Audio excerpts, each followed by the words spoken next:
கடந்த சில மாதங்களாகவே இந்த தஞ்சாவூர் மாவட்டத்திற்கு அடிக்கடி வந்துகிட்டு இருக்கிறேன். கடந்த 3 மாதங்களை பாத்தீங்கன்னா 4 முறை இந்த தஞ்சாவூர் மாவட்டத்திற்கு நான் வருகை தந்திருக்கிறேன். அப்படியே நான் வரலனாலும் இந்த அரசு என்ன கைது செஞ்சு அவங்களே என்ன இந்த தஞ்சாவூர் மாவட்டத்துக்கு அழைச்சிட்டு வராங்க. 2 வாரம் முன்பு என்ன நடந்தது என்பதை நீங்க அத்தனை பேரும் பார்த்திருப்பீங்க. 3ஆம் தேதி என்ன நடந்ததுன்னு பார்த்திருப்பீங்க.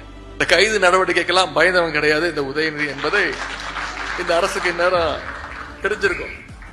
கடந்த 3ஆம் தேதி தஞ்சையிலே விவசாயிகளுக்கு ஆதரவாக அவங்களுடைய கோரிக்கைகளை எல்லாம் நிறைவேற்றணும், இந்த அரசு நிறைவேற்றணும்னு ஒரு மிகப்பெரிய போராட்டத்தை நடத்தணும். நான் தான் வந்து கலந்துகிட்டு என்னுடைய தலைமையில் நடந்துச்சு. கிட்டத்தட்ட 22 நிமிஷம் பேசியிருக்கிறேன். என்ன சொன்னேன்?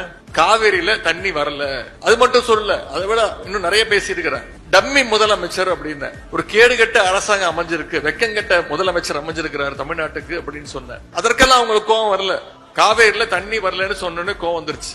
அதற்காக உடனே இரவோடு இரவாக இங்கிருந்து தஞ்சாவூர்ல இருந்து காவல்துறையினெல்லாம் அமிச்சு அதிகாலையிலே என்னுடைய வீட்டுக்கு வந்துட்டாங்க. காலைல 8 மணிக்கெல்லாம் வந்துட்டாங்க. காவல்துறையினர் என்னை கைது பண்ணி தஞ்சாவூருக்கு அழைச்சிட்டு வர்றாங்கன்னு தெரிஞ்சதுமே டெல்டாவில் இருக்கக்கூடிய அனைத்து உடன்பிறப்புகளும் நீங்க தஞ்சையில ஒன்று கூடிட்டீங்க.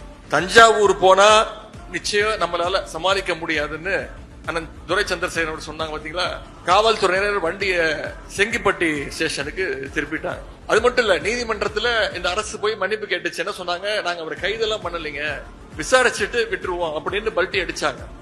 நம்முடைய வழக்கறிஞர்கள் நீதிமன்றம் போய் கைது பண்ணக்கூடாதுன்னு அவங்களுடைய வாதங்கள்லாம் எடுத்து வச்சாங்க. நான் ஏன் இதெல்லாம் சொல்றேன்னா, நாம மீண்டும் நிரூபிச்சிருக்கிறோம் இந்த டெல்டா மண்டலம் என்னைக்குமே திராவிட முன்னேற்ற கழகத்துடைய கோட்டை என்பதை.